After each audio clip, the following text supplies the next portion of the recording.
Para mí es un inmenso placer estar aquí, compartir con todos ustedes esta noche de miércoles 31 de marzo.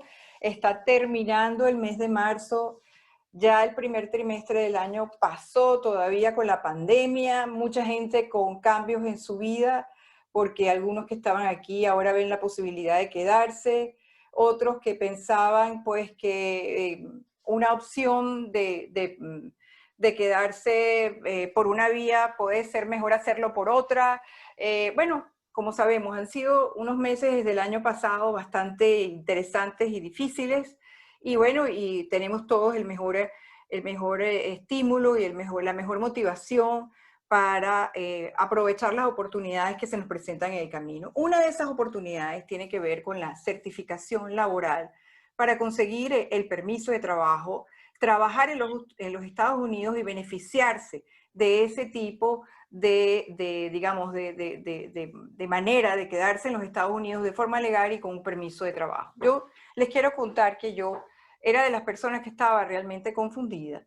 Yo pensaba que las certificaciones laborales se sacaban en los community college con algún tipo de curso que te permitía certificarte a un nivel quizás técnico y que con eso podías buscar trabajo en una empresa para que la empresa te validara esa certificación y entonces tú compitieras en todo el proceso que sigue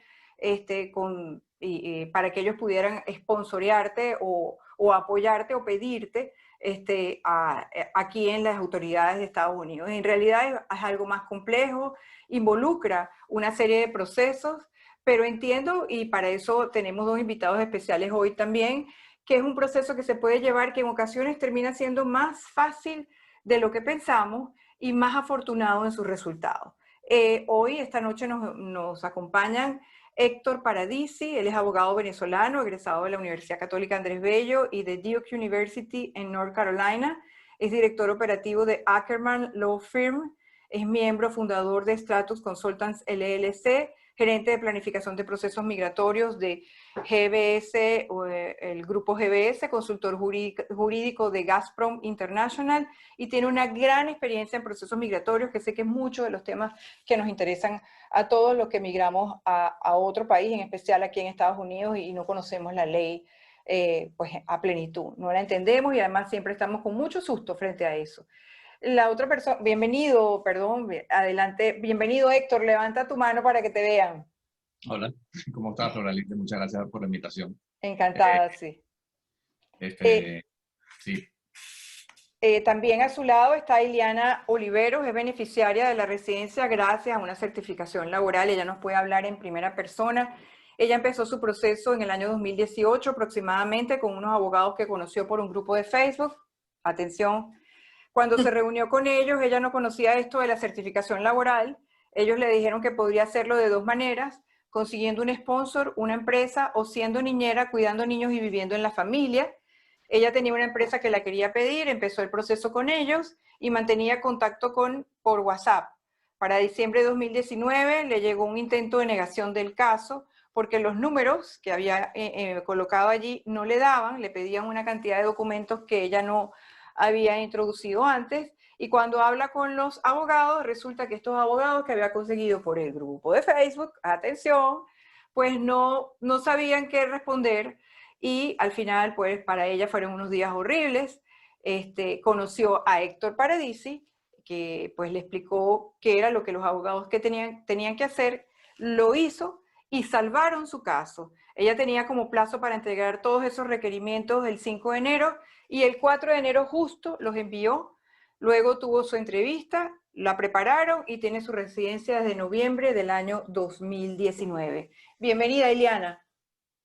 Hola, gracias por la invitación. Bueno, Y bueno, ahora que ya estamos todos aquí y se sigue conectando gente, porque así suele ocurrir en este espacio que tenemos, la gente va como regando la voz: mira, están hablando de la certificación laboral, conéctate, que eso te interesa. Pues me gustaría que ustedes tuvieran lo que yo llamo los 5 minutos de gloria, en donde cada uno va a explicar desde su óptica y desde su propia experiencia lo que es la certificación laboral. bueno, si quieres empiezo yo, Ile. Arranca, Héctor. ¿Cómo estás? Bueno, gracias de nuevo por la invitación.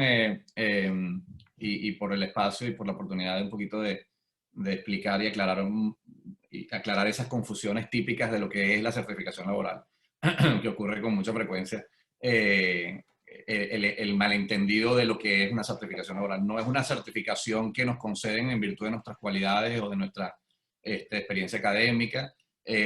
Tampoco es un permiso de trabajo lo que es una certificación laboral.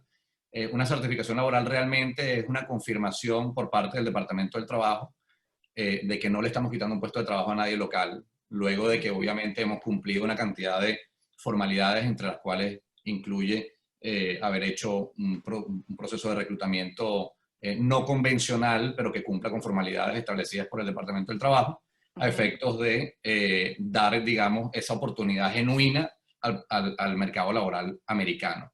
Luego de que se termina ese proceso de reclutamiento, que suele durar aproximadamente unos 5 meses, es cuando se puede solicitar frente al Departamento del Trabajo que nos confirme que hicimos todo bien, que se dio esa oportunidad de oferta de empleo a personal local y que en virtud de no haber conseguido a nadie local estamos en capacidad de hacer esa oferta a un extranjero. Independientemente del estatus legal que tenga. Puede ser que tenga una visa de estudiante, puede ser que tenga una visa de turista, puede ser que esté fuera de los Estados Unidos, que además es una de las cosas que la gente no sabe. Lo importante es que obviamente esa persona no esté incursa en ninguna causal de inadmisibilidad a los Estados Unidos en virtud de algún tema de seguridad nacional o de incumplimiento con alguna normativa, etcétera, etcétera. Una vez que se obtiene esa certificación laboral, no somos nadie todavía en los Estados Unidos. Lo que es que se nos abre la puerta, porque es un prerequisito para poder pedir ante inmigración la elegibilidad para ser residente, y luego de eso la residencia o el ajuste de estatus para obtener la Green Card, que se suele tardar un periodo, en tiempos actuales, alrededor de unos 10 meses. Entonces, ese es un poquito a grosso modo y a vuelo de pájaro, como decimos, lo que es un proceso de certificación laboral. Es un proceso que tiene un porcentaje de aprobación elevado, razón por la cual mucha gente se escucha que hablan de esa figura. Y realmente cuando se hace de la manera correcta, como bien decías tú en tu introducción, no es tan compleja. Y el beneficio que concede es muy elevado, porque obviamente te da la tranquilidad que no te da una visa de no inmigrante. Una visa de no inmigrante típicamente te exige la renovación de la visa, el mantenimiento de las condiciones que dieron lugar a esas visas, y estas residencias que son, y esta residencia cuando se obtiene en virtud de una certificación laboral o cualquier residencia que se obtiene, te libera de la necesidad de mantener las condiciones que dieron origen y te da la oportunidad de salir a la calle y poder trabajar y cumplir el sueño americano. Cumplir el sueño americano y pagar impuestos. Y pagar impuestos, exactamente. Así es. Sí, pero una de las cosas que fíjate que cuando llega alguien a la oficina a pedirnos alguna asesoría inmigratoria, una de las primeras cosas es, bueno, tu objetivo es venirte a vivir a los Estados Unidos. Tu objetivo es venir a establecerte en los Estados Unidos. Lo importante no es solamente que obtengas el beneficio migratorio, lo importante es que puedas mantenerte en los Estados Unidos. Exacto. Se convierte en la pesadilla y no en el sueño. Y la mejor forma de hacerlo, desde mi punto de vista, es obviamente, primero que nada, solucionando el tema migratorio y obtener la residencia, porque eso es lo que te va a dar la libertad de que tú puedas salir a la calle, así sea ir a conseguir un trabajo en Walmart uno y en McDonald's el otro, cuando se trata de una pareja, y hacer los $4,000 que hacen falta para poder vivir en este país. Entonces, ese arranque, cuando se tiene esa parte resuelta, ya realmente las cosas empiezan después como a bajar. Te lo digo yo como no solamente desde este lado de asesoría inmigratoria, sino como inmigrante que nos ha costado a todos restablecernos, reinventarnos, venir. A mí me hubiese encantado la primera vez que yo vine que me dijeran, mira, tienes una ruta que puedes seguir hacia la residencia de forma directa, no tendrías que pasar previamente por una visa, renovar, dar tumbos, pagar más honorarios de abogados. Exactamente. Y de pronto, si las condiciones están dadas, hubiésemos podido aplicar directamente una residencia desde el inicio y hubiésemos ahorrado tiempo, dinero, dolor de cabeza y pues un avance más rápido en la línea de vida o de la nueva vida que nos estamos inventando, nos estamos inventando acá en los Estados Unidos. Buenísimo, Héctor. Te tengo preguntas pendientes, pero voy a darle paso al testimonio de Iliana Oliveros. Iliana, bienvenida. Gracias, ¿cómo están? Bien, Bueno, ¿tú? un poquito, yo llegué acá como estudiante y realmente no conocía mucho, digamos, sobre temas migratorios, obviamente, y pensaba que la única forma de hacerse residente era o casándose, o con la lotería de visa, o metiendo a que me lo aprobara. Y no quería ni casarme. No, eso de la lotería de visa, bueno, yo no lo veía muy viable, y la parte del asilo, pues realmente no tenía un caso para hacer. Entonces, bueno, fue bastante tiempo buscando la manera de conseguir la residencia, porque pues obviamente mi objetivo era quedarme acá legalmente y poder trabajar, y como se podía. Y conseguí por un grupo de Facebook, perdón, unos abogados, y fue que conocí la parte de la certificación laboral.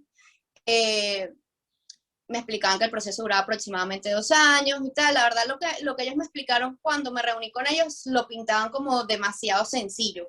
Y bueno, digamos que me atrapó esa idea. Empecé el proceso con ellos. Bueno, fue un desastre, que lo supe al final, ya cuando estaba a punto, digamos, de perder el dinero y el tiempo que había invertido. Y bueno, nada, luego gracias a Héctor pude salvar mi caso, mi residencia. Si no, yo creo que estaríamos estudiando todavía, gastando dinero como locas. Y bueno, nada, esa es un poquito mi experiencia con este proceso. Y bueno, y ya eres residente desde el año 2019, ¿no? Sí, desde el 2019. Ya me falta poquito para la ciudadanía.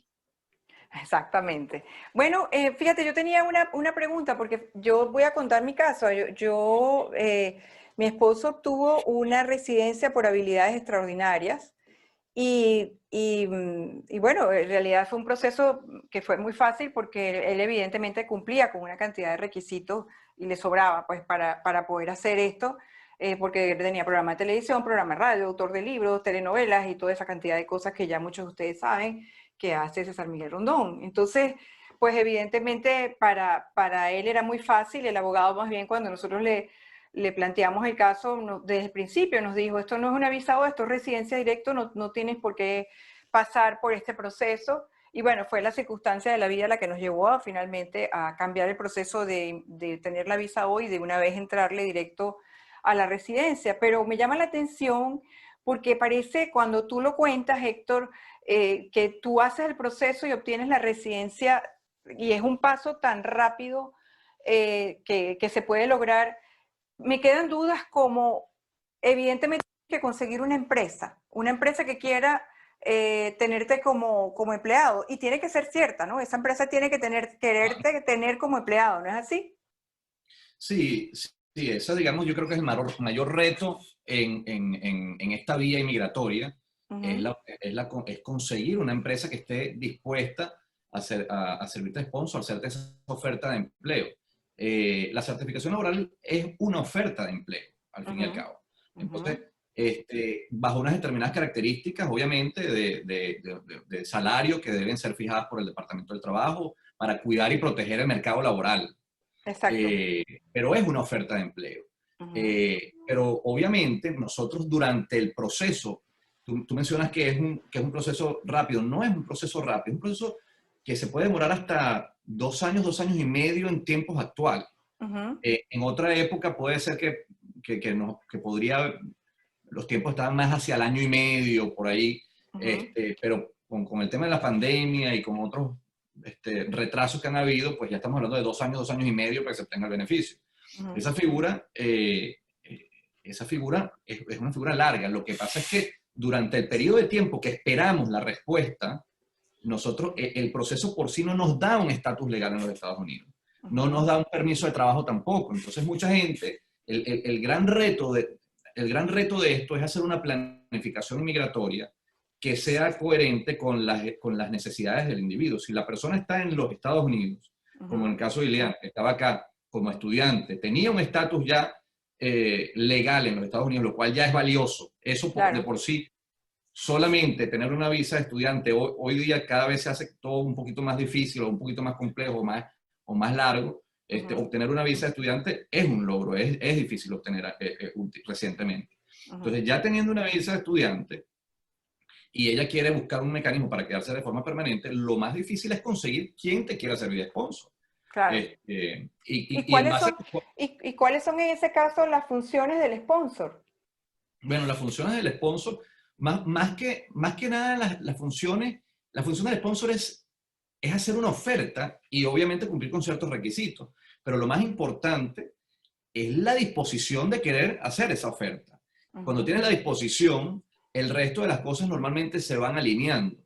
Y la disposición, además, es una disposición y un compromiso que debe tener durante 2 años y medio, que es lo que dura el proceso. Y es una disposición también que debe tener de mantener la posición abierta dentro de su estructura. Porque si estamos hablando de que le estamos ofreciendo un cargo a una persona como gerente administrativo de una empresa a través de una certificación laboral, pues tenemos que estar esa posición abierta durante 2 años o 2 años y medio, lo que dura el proceso, para que cuando te den el permiso de trabajo o cuando te den una residencia, lo que llegue primero, puedas aprovechar el beneficio. Entonces, es a veces complejo el conseguir una empresa que esté dispuesta a hacerlo. Muchas veces acudimos obviamente a personas conocidas. Yo creo que esa es la manera de iniciarlo, conversando, hablando sobre las cualidades de uno. Muchas veces nuestras cualidades, a lo mejor uno se siente que está sobrecalificado para un determinado cargo, y no es así. La sobrecalificación no nos descalifica para un proceso de certificación laboral. Por el contrario, eso es lo que quiere en todo caso el sistema americano. Que personas sobrecalificadas en otros países vengan a ocupar posiciones acá que probablemente ocuparían personas de bajo nivel académico o de baja experiencia. Exacto. Entonces, bueno, en ese sentido, las exigencias, digamos, que hay para una empresa, para que una empresa pueda servir de sponsor de una certificación laboral, son fundamentalmente que tenga liquidez económica para poder pagar el salario que el Departamento del Trabajo haya exigido. Que tenga una oficina, obviamente, en la cual opere, funcione, de modo que el individuo, quien están pidiendo, pueda tener un lugar donde ir a trabajar. Obviamente debe tener, digamos, sus documentos al día y no puede estar insolvente. Y a lo mejor alguno que otro detalle, pero que son cosas que se pueden manejar y se pueden adaptar y mejorar para que tengan la capacidad de hacer. Claro. Iliana, me gustaría desde tu punto de vista que después de, por supuesto, haber pasado esa experiencia tan negativa con aquellos abogados que conseguiste por el grupo de Facebook, que me contaras cuál fue tu sorpresa después de que reempezaste el proceso con Héctor. ¿Cuáles fueron esos documentos que de pronto te sorprendieron y dijiste, Dios mío, no tenía nada? Bueno, fíjate, estos primeros abogados fueron los que se pusieron en contacto con la persona que hizo la oferta, o sea, con mi empleador. Y cuando me dieron las evidencias, una de las, digamos, de los puntos que ellos decían era que los taxes de la empresa no, como que no les daba para pagarme a mí el sueldo. Y tenía que saber. Está teniendo problemas la señal de Iliana, creo. Tú que eres el abogado. Iliana, o mi señal. ¿Es mi señal, Laura, que es la que está teniendo problemas? No, creo que es la de Iliana porque no se le escucha bien corrido a ella. Sí. ¿Y ahora? ¿Mejor? Sí, déjame ver. Intenta de nuevo, recomienza con la historia, Iliana, con lo que estabas diciendo, porque salió todo cortado. Ok. Bueno, si me dejan de escuchar, me avisan. Que uno de los documentos que me solicitaban cuando me iban a negar el proceso eran que los taxes de la empresa no daban, por así decirlo, ¿ok? No permitían que la empresa me pudiera pagar el sueldo. Y ellos me comentaron algo que yo tenía que saber, cuando ellos eran los que tenían el contacto directo con la empresa. Entonces, realmente ellos me pidieron muchos más documentos que de verdad en este momento no recuerdo, pero sé que esa persona no tenía ni idea de lo que yo tenía que dar. Incluso me dijo, pero dime tú cómo puedo responder yo este intento de negación que te están dando del caso. Y dije, pero ya, el abogado eres tú, no yo. Dios mío, Sí. Héctor incluso se comunicó con ellos, les dijo lo que tenían que hacer y él como que realmente no entendía lo que Héctor me estaba diciendo. Y yo le dije, mira, ¿sabes qué?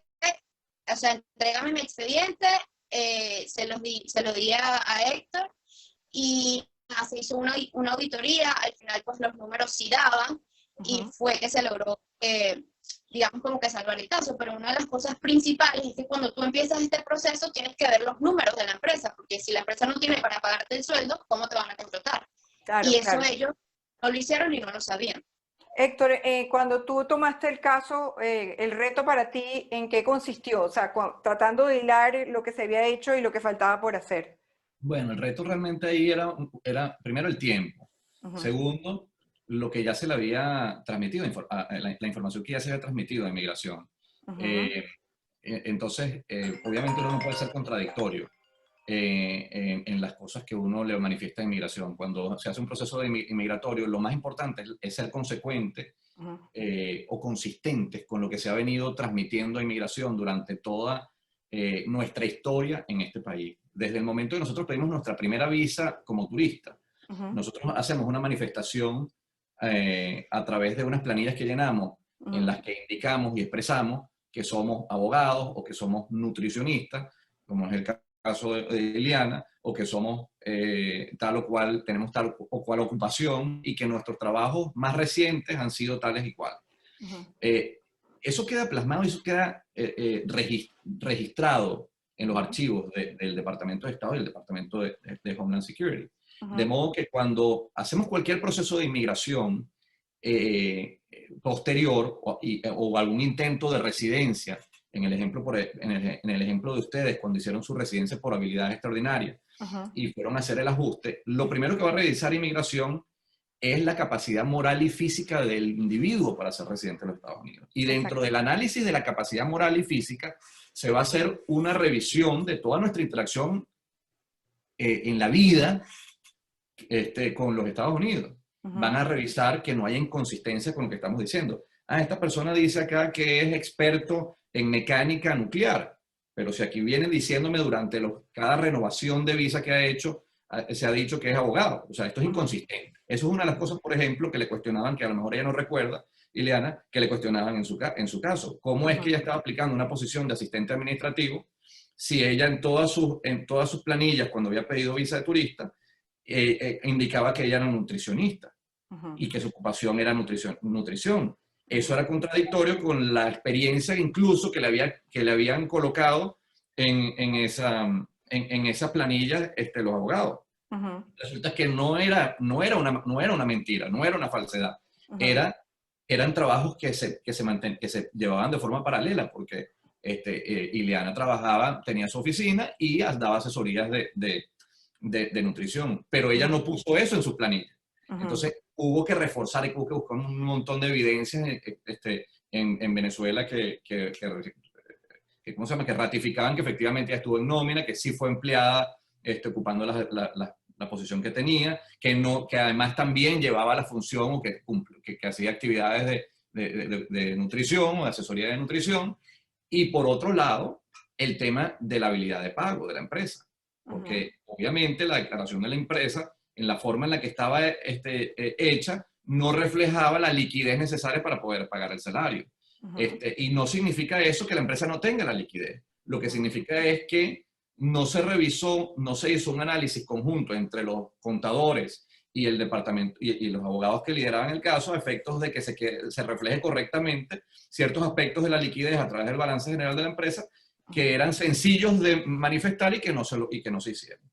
Entonces, bueno, eso le generó muchísimos costos a Ileana porque ella tuvo que pagar, cubrir unos costos para hacer unos estados financieros auditados, esos estados financieros auditados para que reflejaran que efectivamente tenía la liquidez. Y fue entonces cuando presentamos eso, teníamos el tiempo encima, pero afortunadamente a los 10 días de que enviamos todo el expediente, ya con toda la evidencia, aprobaron su elegibilidad. Buenísimo. Voy a empezar con las preguntas que nos llegaron aquí. Okay. Recuerden ustedes, amigos, amigas, que están sumándose a Bifocal, si quieren hacer una pregunta en vivo con su camarita de su teléfono o su computadora, pueden levantar la mano y Laura está pendiente de darles la palabra para que puedan intervenir directamente con Héctor o con Iliana. Bueno, Iliana además es una influencer en el tema de la nutrición, a ella la pueden seguir también como Health, ya les voy a decir exactamente para no equivocarme, que lo tengo aquí, acabo de ponérselos a ustedes también en el chat. La pueden seguir a ella como Health Meili. Iliana, después nos contarás toda tu historia como nutricionista y como influencer. Y a Héctor, que han preguntado ya, lo pueden seguir y escribirle básicamente directamente en la página de su bufete, ackermanfirm.com. Ahí se los acabo de poner a todos en el chat para que lo recuerden. Pero bueno, vamos con las preguntas. La primera pregunta, si tengo una visa de estudiante F1, ¿puedo tramitar una certificación laboral? Sí, que es un caso muy frecuente y es básicamente el caso de Ileana. Ileana. Si tienes una de las cosas más importantes y que a mí me hubiese gustado que me lo dijeran cuando yo me vine la primera vez acá a los Estados Unidos, es que no existe una sola ruta para llegar para hacerse residente. Aquí existen 4 formas de hacerse residente en los Estados Unidos. El asilo político, las peticiones familiares, la lotería de las Green Card y las residencias basadas en empleo. Las residencias basadas en empleo, a su vez, tienen 5 categorías, subcategorías. Todas empiezan por EB, porque son Employment Based, basadas en empleo. Y esas 5 categorías tienen sus respectivos criterios para poder ser aceptadas o aprobadas. Y la razón por la cual les hago todo este preámbulo es porque lo que les quiero transmitir es que no existe una ruta específica para hacerse residente. Si uno tiene una visa F, una visa L, una visa E, una visa H, la que sea, o estamos fuera de los Estados Unidos, podemos iniciar cualquier proceso de residencia, incluyendo la residencia a través de una certificación laboral. Fíjate tú dijiste que tenías una presentación y la querías compartir con nosotros. ¿La tienes allí a mano? Laura te ha dado entonces permiso para que puedas compartir la pantalla. Laura, ¿puedes? Para que podamos compartir esta presentación de Héctor con toda el grupo que se ha unido esta noche para hablar de esto. Interesantísimo, tengo personas queridas, muy queridas, que están en ese proceso, son estudiantes, apenas están ya por terminar su OPT y están angustiados porque no quieren regresar a Venezuela y quieren quedarse. Y esta es una alternativa maravillosa para hacerlo, la certificación, ¿no? Sin duda. Y como te decía, el margen, cuando se obtiene, obviamente, el patrocinio correcto y un buen patrocinante, se obtiene, típicamente se obtiene el beneficio. Y el beneficio, y en la gran mayoría de los casos, son aprobados. Ok, te voy a hacer co-host, a ver si haciéndote co-host puedes compartir la pantalla, Héctor. Sí. Sí, aquí lo que les mencionaba hace un instante, efectivamente que estamos hablando de 4 formas de hacernos residentes de los Estados Unidos, que son el asilo, las peticiones familiares, la lotería de las Green Card, que es gratuito, ojo con eso, y las residencias basadas en empleo. Todas empiezan por EB, porque son Employment Based, y ellas son las que están en la columna de la derecha, que son EB1, EB2, EB3, EB4, EB5. ¿Puedes abrir un poquito más esa pantalla porque se ve tan chiquitica? Perdóname, pero yo soy medio... Ajá, aquí está. Eso sí. Así? ¿Y si lo puedes poner un poquito más grande? Ahí sí me raspaste, no sé cómo. Ahí le das en View y le das al símbolo de más. Ahí, ya, arriba. Ahí, perfecto. Ahora vuélvete a presentación. Bueno, perfecto, mejor. Ahí te vemos, buenísimo, sí. Excelente. Entonces, fíjate que esto representa básicamente lo que es el sistema inmigratorio americano. Visas de no inmigrante frente a visas de inmigrante. Ese típica frase de esta visa me lleva a la residencia es la peor frase que podemos escuchar, porque no existe, las visas no son carros. No te van a llevar a ningún lado, no van a sufrir una metamorfosis, no se van a transformar. No existe como en otros países que por el paso del tiempo yo tenga derecho a obtener la residencia permanente. Tenemos que calificar para la residencia que estemos aplicando y son 4, ya les dije, asilo, peticiones familiares, lotería de las Green Card y las EB. Dentro de las EB, por ejemplo, tu esposo, Flor Alicia, se hizo residente por la categoría EB11, que es de habilidades extraordinarias. Exacto. Tiene unos requisitos que son totalmente diferentes a los de la EB2, o a los de la EB3, o a los de la EB4, o a los de la EB5. Así es. De modo que lo que hay que saber es cuál es la vía idónea para cada individuo. No todas las personas van a poder obtener un patrocinio y una oferta de empleo, pero quizá alguna de las personas está cercana a cumplir con los requisitos por habilidades extraordinarias, o de pronto tienen una actividad que puede englobarse dentro de actividades religiosas, o quizás han trabajado en universidades y han hecho investigaciones. En fin, hay figuras. Existe también otra figura que casi nadie conoce, que es la de National Interest Waiver, que es por la misma categoría de B2, la posibilidad de eximirte de una certificación laboral cuando lo que uno hace es de interés nacional. Y los requisitos no son tan inalcanzables. Puede ser, por ejemplo, gente que trabaja en organizaciones no gubernamentales de ayuda como USAID y tantas otras aquí, ¿no? Absolutamente, absolutamente. Muchas de las personas que han estado involucradas en lucha por los derechos humanos de Venezuela, las hemos ayudado por esta vía y ha sido exitoso.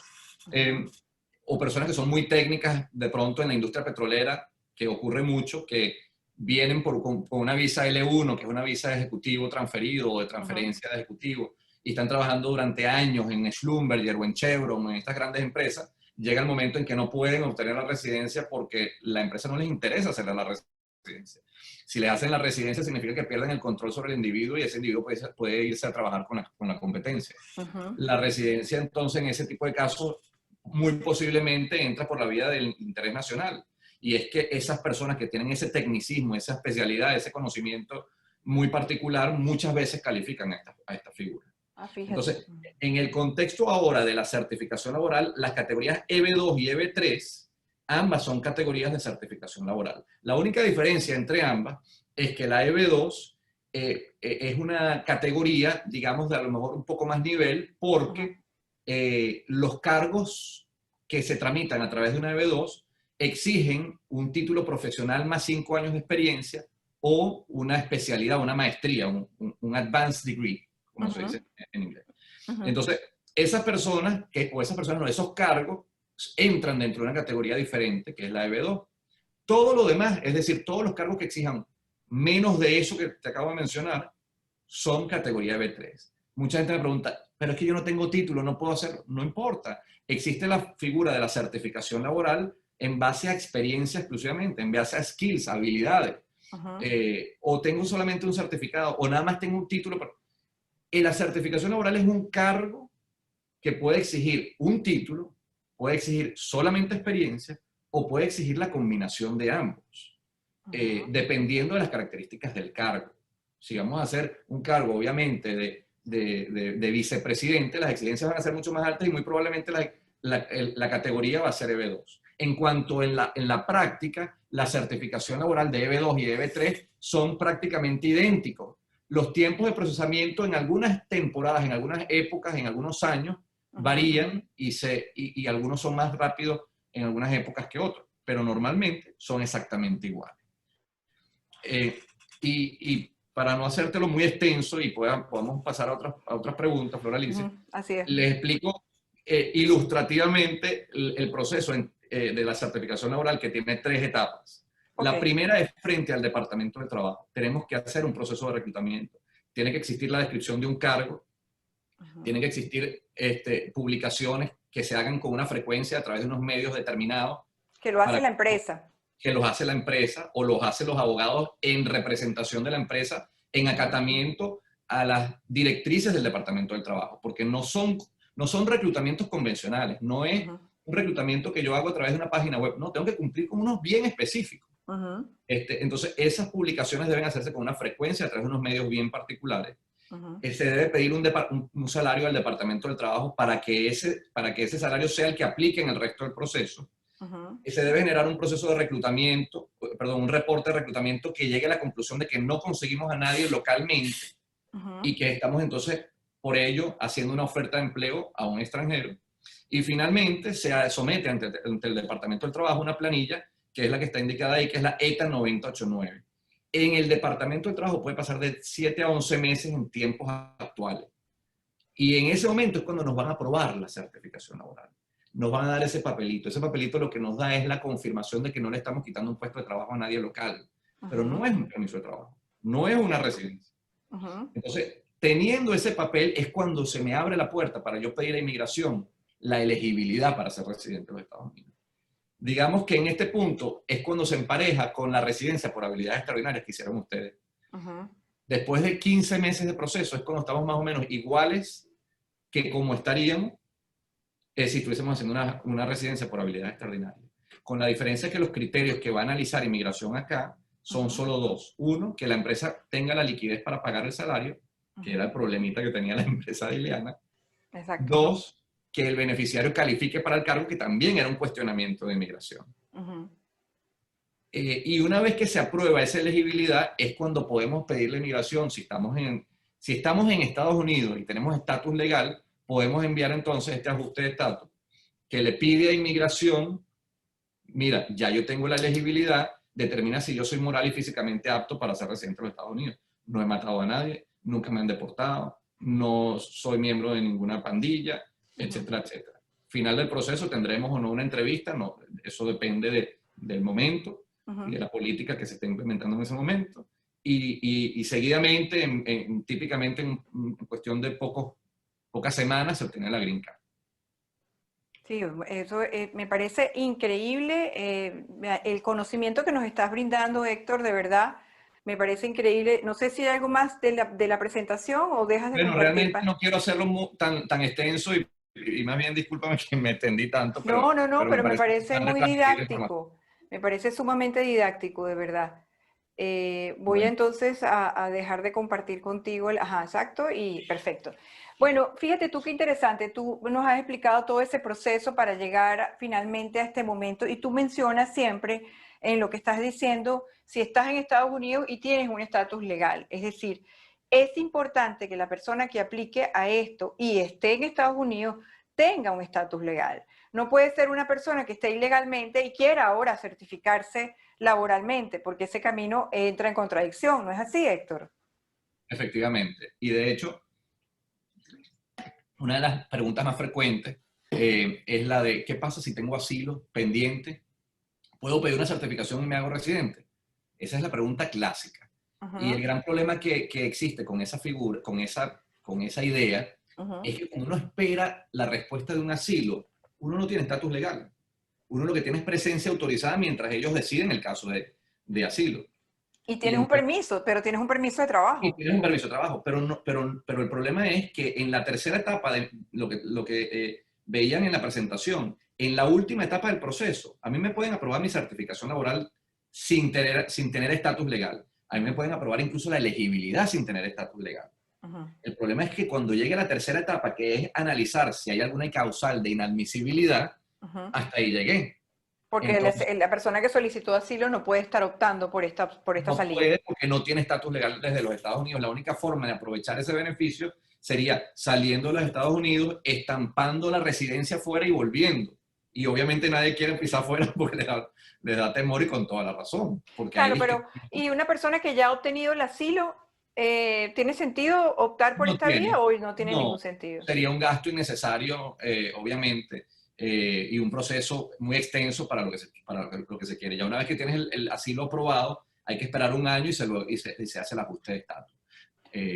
Ahora, una persona que esté ilegal, y en respuesta a la pregunta que me hacía, una persona que esté sin estatus legal no puede hacer un proceso. Puedes hacer un proceso de certificación laboral, puedes hacer una I-140, pero al final del proceso va a ser negado porque no eres inadmisible para estar en los Estados Unidos. Claro, importantísimo. Ileana, quiero que me cuentes por tu propia experiencia, porque esa es otra pregunta que muchas personas se hacen.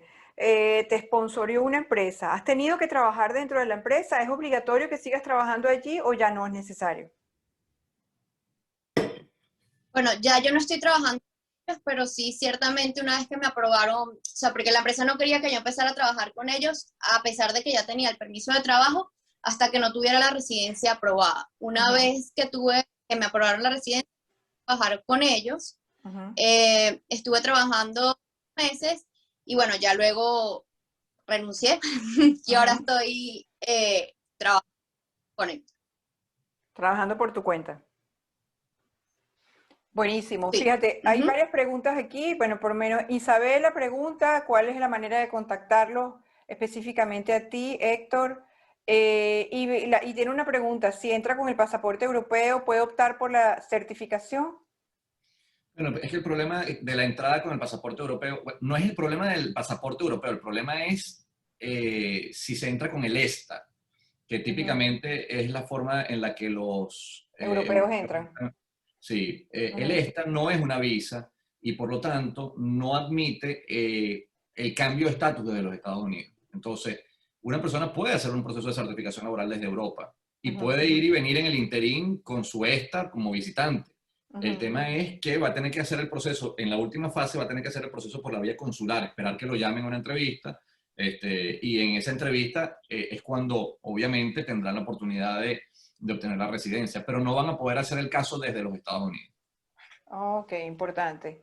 Y bueno, también preguntan el costo, pero me imagino que ahí entra, ya es un asunto más delicado, pero sí me gustaría saber el costo, no de los honorarios profesionales, sino de todos esos procesos, las planillas que tienen sus propios costos, que también sé que cambian porque también dependen de muchos cambios que se producen dentro de UXIS, pero más o menos en promedio, los costos de introducir las planillas sin contar la parte de honorarios profesionales, Héctor, Sí, bueno, es que te puedo dar más bien incluso un aproximado. rango normal Ujú. de gastos que típicamente ocurren. Y aquí quiero hacer una aclaratoria importante. La residencia por certificación laboral eh, debería ser auspiciada y compensada e iniciada por la empresa patrocinante.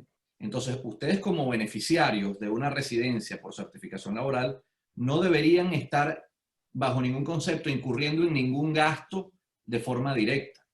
Los gastos deberían ser cancelados por la empresa patrocinante. Y esto es bien importante porque es una pregunta incluso que hace de forma directa el Departamento del Trabajo.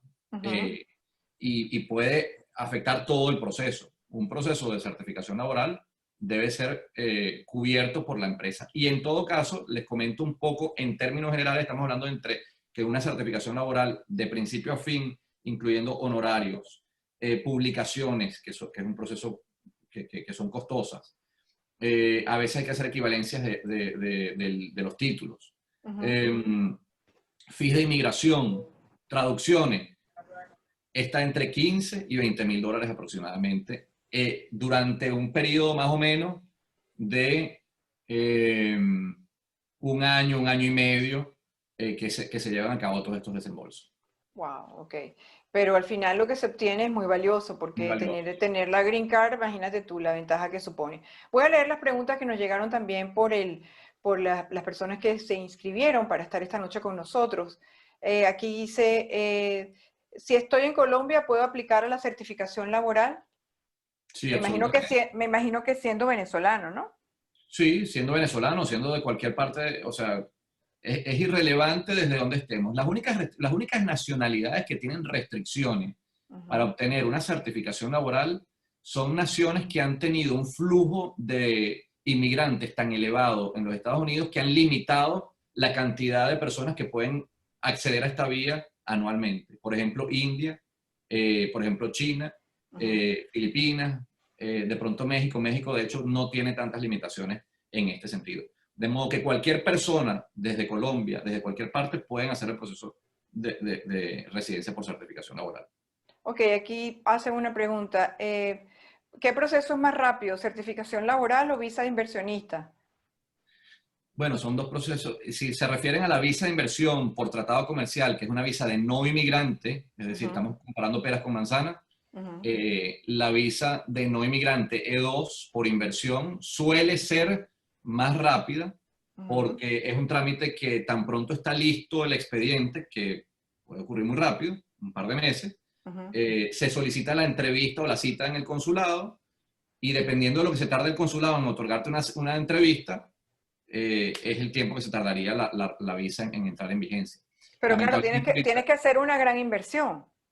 sí, la inversión está, no existe un monto específico, pero hablemos más o menos de 150 o 200.000 dólares que deberíamos estar invirtiendo en un negocio operativo. No sirve un inmueble para alquiler, eso no sirve porque es una inversión pasiva. Tú te sientes, recibes los frutos y no necesitas estar acá para que eso funcione. Entonces la E2 por esa vía no funcionaría. Claro. Ok, aquí hay otra pregunta. ¿La certificación laboral ata a la persona a trabajar solamente para el empleador si se ha aplicado a la residencia y esta ha sido aprobada y uno no quiere trabajar más con ese empleador? ¿Se pierde la residencia? No, en lo absoluto. De hecho, Ileana te puede dar su propio testimonio. Lo importante en este tipo de trámites, que se entienda, es que cuando uno tiene la residencia, uno tiene los mismos derechos y las mismas responsabilidades que tendría cualquier otro individuo dentro de los Estados Unidos, ciudadano o residente de los Estados Unidos. Uno tiene las mismas obligaciones frente a la gente de respeto, obviamente, y frente a los empleadores, pero los empleadores hacia nosotros tienen las mismas obligaciones y el mismo respeto que debe asumirse. De modo que uno puede dejar de trabajar cuando uno quiera, y eso no implica que vamos a perder el beneficio migratorio. Claro, eso solamente, digamos, a nivel de la situación es porque ya eres residente, ya la condición de residente te iguala en derecho a cualquiera, y eso supone que eres libre para elegir si te vas o te quedas en la empresa, ¿no? Efectivamente. Exacto. Como que hay empresas que ayudan a conseguir la certificación laboral, es decir, a lo mejor una empresa que no conozco, que no es de un amigo, pero me viene una persona y me dice, yo te consigo la empresa, esta empresa es muy buena y te va a pedir, ¿eso es viable, eso es manejable, eso es trampa? Mira, cuando yo veo los anuncios en prensa o en televisión o en redes sociales que yo te consigo la compañía y esto, yo huiría.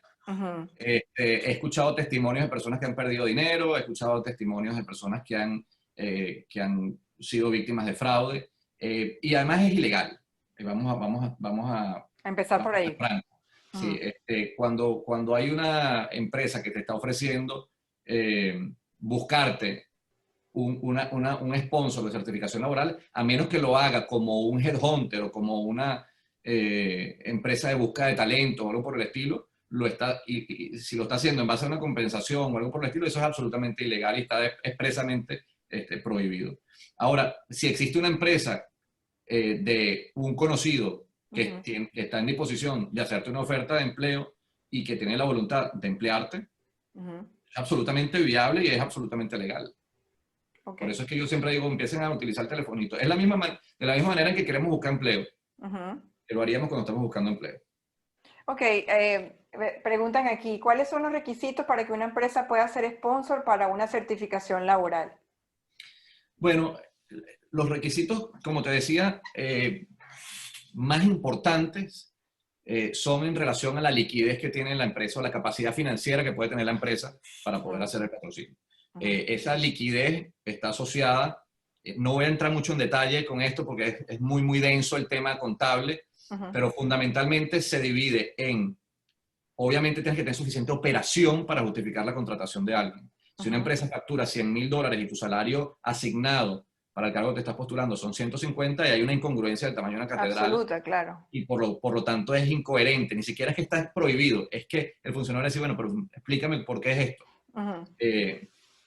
El otro aspecto desde el punto de vista financiero es la liquidez, y la liquidez sí es objetivo, o es blanco, o tiene el dinero o no lo tiene. Exacto. Y el dinero lo tienes a través o de ganancia neta de la empresa, pero no es la única manera, y eso es en lo que a veces fallan muchos abogados, que no contemplan otra alternativa que es muy viable y que es menos impactante para la empresa, que es a través del capital de trabajo. Entonces el capital de trabajo sí tú puedes jugar un poco con el capital de trabajo sin que sea ilegal, sin que sea además, sin que impacte a los impuestos de la empresa y dándole la liquidez necesaria a una empresa para poder hacer frente, digamos, a la obligación futura de contratar a alguien.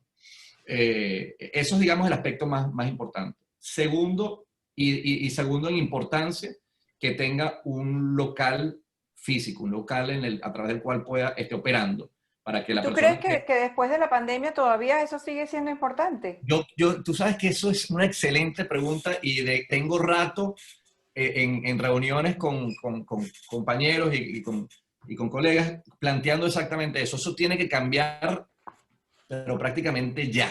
porque además los millennials ya no trabajan en lugares físicos, todos trabajan desde casa o en una esquina o en una plaza, y eso hacia eso vamos. Las oficinas presenciales cada vez se van a hacer una exigencia innecesaria. En este momento es una exigencia necesaria. Claro, pero eso puede jugar a favor o en contra, porque si la persona puede estar en cualquier lugar del mundo, ¿por qué razón tendría que quedarse aquí? Bueno, porque tiene que tener una base de operaciones. Dentro de las preguntas que te hacen para hacer una certificación laboral, te preguntan si el trabajo implica muchos viajes o un commute o trabajar fuera de la oficina. Porque, por ejemplo, hay trabajo, un caballericero, por ejemplo, va a estar trabajando en un establo y no necesariamente va a estar trabajando en una oficina. Claro. Pero esa oficina debería tener, en teoría, una licencia ocupacional asignada a una determinada ubicación. Una patente de industria y comercio, y típicamente van vinculadas a un lugar físico. Claro, porque también el impuesto el impuesto de la empresa está relacionado a un lugar físico. Es correcto, pero la razón fundamental por la cual te piden una dirección es que para poder determinar el salario está relacionado con la zona donde está ubicada la empresa. Entonces te lo asignan en base a la ubicación específica, a un código particulares que están asignando en virtud de la ubicación. Fíjate qué interesante. Ok, vamos a seguir entonces con las preguntas. Dice, ¿esta visa ampara a cónyuge e hijos? Si los hijos son mayores de edad, ¿no aplica? Si los hijos son mayores de 21 años no entran. Esta residencia ampara al núcleo familiar inmediato del beneficiario. En el momento en que nos aprueban la elegibilidad como beneficiario de una certificación laboral, eso incluye a cónyuges e hijos menores de 21 años. En el caso de Ile, ella hizo su trámite con su hija y la incluyó también en su petición. ¿Ile, qué edad tiene tu hija? Ella tiene 12 años. Imagínate tú qué ventaja tiene ella ahorita frente a tantas otras personas que vienen con una visa estudiante y después no se pueden quedar, y ella ya tiene una residencia que le asegura la posibilidad de terminar su carrera de su estudio y quedarse trabajando aquí. Qué bueno que lo hiciste, Eliana, te felicito. Qué buena salida. Algo así le dijo la funcionaria de migración, ¿no fue así? Así, Eliana, sí. Cuenta. Y bueno, mi entrevista yo estaba un poco asustada con mi entrevista para la residencia, porque bueno, es como un sustico así, pero lo que hice como clic con la señora, como que wow, qué increíble que tú estés aquí con tu hija, y le hacía preguntas a ella, pero cosas del colegio. Entonces solo decía, tienes que estudiar mucho porque tu mamá hizo demasiado esfuerzo, ¿sabes? En traerte, y en ahora que te vayas a quedar aquí, tienes que sacar buenas notas para que vayas a la universidad. Entonces, bueno, hice como match ahí con la funcionario y sí. Qué bueno, qué bueno. Bueno, no sé, Laura, si hay alguna persona que quiera hacer una pregunta en vivo, levantando la mano, vamos a chequear el grupo, porque ya nos quedan pocos minutos antes de cerrar, y por supuesto hay mucha gente preguntando, básicamente para hacer contacto con Héctor. La única vía entonces, Héctor, es la página web ackermanfirm.com. Puedo darles un correo electrónico, que es la mejor vía, quizás. Ok, buenísimo. Ponlo allí, por favor, en el chat. Sí. Es importantísimo siempre tener la asesoría y la ayuda de un abogado con experiencia en estos casos. Ya lo vimos, el caso completo de Ileana, lo delicado que fue pues confiar de pronto en una persona a la que llegó por un grupo de Facebook, y lo difícil que fue entonces en el momento cuando las cosas se pusieron complicadas, salir adelante si no hubiese podido contar con el apoyo de Héctor, que además creo que se conocieron por circunstancias, ¿no es así, Ileana? ¿Cuál fue la circunstancia en la que ustedes se conocieron? En un restaurante. Siempre nos veíamos ahí, entonces bueno, yo siempre que lo veía le comentaba que estaba con la parte de la certificación laboral, y todas las cosas que estos abogados me decían, que yo sabía que estaban como que un poquito desubicados, yo siempre buscaba como mi segunda opinión, y yo veía que Héctor sí estaba como que súper claro con todo, y bueno, gracias a Dios. ¿Qué hacías tú en ese restaurante, Ileana? Ella era voluntaria. Voluntaria. Sí, ya en el restaurante. Era voluntaria en el restaurante. Qué maravilla, qué bonita historia, Héctor. Qué chévere que pudieron hacer esto y que Ileana ahora tiene ese futuro y su hija también. A ver, aquí hay una persona que dice, ¿el TPS cuenta como un estatus legal? ¿Lo reconoce migración? Sí, bueno, fíjate, una buena pregunta. El TPS ahora juega un papel súper interesante con respecto a la certificación laboral, porque como les decía, el proceso es tan largo, el proceso de certificación laboral hasta obtener la residencia es tan largo, estamos hablando de 2 años. Durante ese año debemos mantener estatus legal, que era lo que hablábamos. Entonces,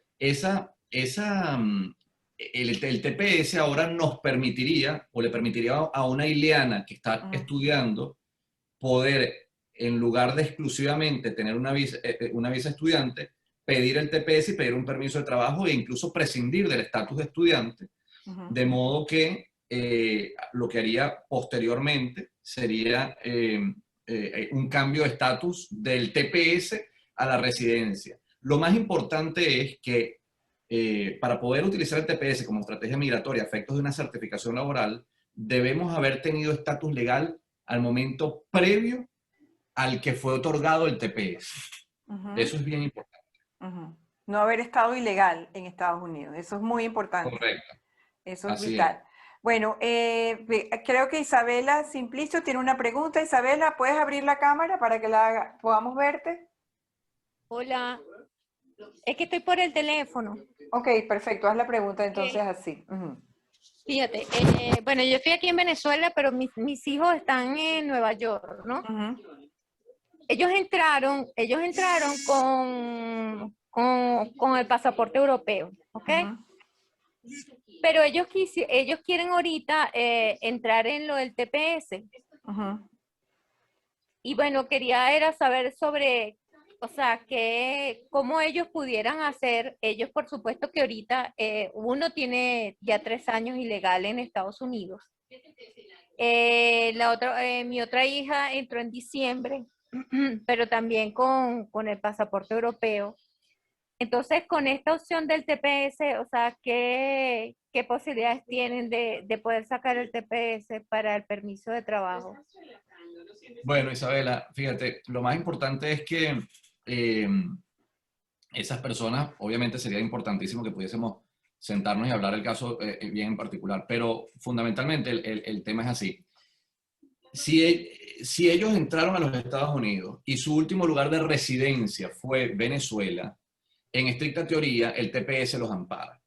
Y digo sí, claro, es que ellos se fueron directos de aquí de Estados Unidos, directos para Nueva York, pues para Estados Unidos. De Venezuela fueron directo a Nueva York. Sí, claro, Sí. claro. Ellos están, o sea, ellos entraron directamente a Estados Unidos, pues de acá de Venezuela están allá, pues. Correcto. Entonces, en ese sentido, y digo en estricta teoría porque a pesar de que tenemos muchas altísimas expectativas, mira, nosotros, nuestra firma trabajó directamente con Carlos Vecchio y con la embajada. Nosotros hemos asistido inmigratoriamente a Carlos y a su familia y a otras personas del equipo. Y tenemos, digamos, una relación directa, y te digo esto a efectos de que entiendas que hay muchas cosas que todavía no se saben cómo va a manejar inmigración con respecto al TPS.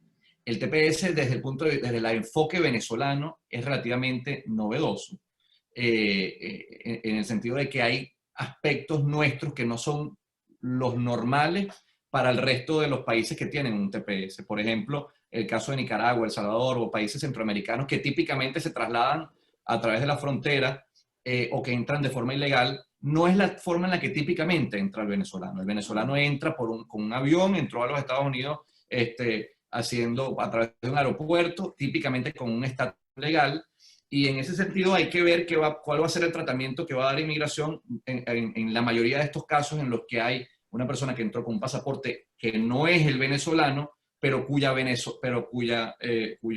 nacionalidad es venezolana, fundamentalmente. Y ya existen precedentes en ese sentido. En ese sentido, no pareciera, hay una figura que se llama el firm resettlement, que es la reubicación firme. Si tú logras demostrar que tú no te reubicaste en ningún otro país previo al momento en que entraste a los Estados Unidos, eres una persona que debe calificar a un TPS siempre y cuando tengas tu pasaporte venezolano. Buenísimo, claro, de verdad. Hacer es como que toda la parte desde que entró y todos los alquileres donde ha estado, pues, o las Correcto. casas donde ha estado de tanto tiempo y que se ve que Estados Unidos, o sea, que ha estado en Estados Unidos de hace 3 años, por ejemplo. Así es. Así es. Él no va a tener Buenísimo. ningún problema. Quiera uno comunicar contigo, Héctor, por el medio de ese correo, estar en Sí. contacto. Ahí Y están también los... puso su teléfono, Sí. 786-354-4266. Perfecto. Entonces, bueno, ya se lo pasé a mi hijo, que también entró también aquí al Zoom, y entonces se lo voy a pasar para que él se ponga en contacto con ustedes, o contigo, pues. Buenísimo, gracias. Excelente, gracias a ti. Bueno, ya hemos llegado a la hora completa dedicada a este tema. Héctor, ha sido maravilloso contar contigo y tener la voz de la experiencia y esa presentación. No sé si quieres compartir esa presentación con Laura, de manera de que podamos incluirla en nuestro ebook que le entregamos siempre a aquellos que se unen a Bifocal, de forma tal de que podamos tener esa información también dentro de este ebook. Gracias, Héctor, por habernos acompañado. No sé si quieres decir unas palabras y ya después me despido también de Ileana. No, gracias a ti, Floralicia, por el espacio, además por dedicarle tiempo a esto, que es importante y que además es muy necesaria la información para nuestra gente, que haga las cosas bien y que las tramite de forma correcta y que se ahorren dolores de cabeza como lo que tuvo Ileana. Y muchas gracias por la oportunidad, bueno, de ofrecer mis servicios y mi apoyo a las personas que lo necesitan. Gracias, Héctor. Ileana, mira, Ileana, estoy tan contenta de tu testimonio, pero sobre todo estoy contenta por esa muchachita, porque esa muchachita puede tener ahorita toda clase de sueños. ¿Qué quiere ser cuando sea más grande? ¿Qué se imagina ella? Bueno, ella quiere ser de todo. Ella a veces quiere ser abogado, ella a veces quiere ser artista, a veces dice que quiere trabajar en Broadway, entonces sé lo que quiere hacer. O sea, aquí tienes 20.000 oportunidades de ser lo que te dé la gana, lo que la haga feliz. Qué bueno, Ileana, de verdad que muchísimas gracias por haberte sumado a este bifocal de hoy. Gracias, No, gracias. de verdad a los dos y a todos ustedes que nos acompañan con su cariño y su perseverancia todos los miércoles cuando nos reunimos en Bifocal. Que tengan todos una feliz noche y ya saben, dentro del chat y en el Bifocal, en el ebook que vamos a enviarle, van a estar estos detalles y también en nuestro Instagram para continuar con esta información tan necesaria que tienen, pues, y piden y exigen todos los venezolanos. Muchísimas gracias. Feliz noche.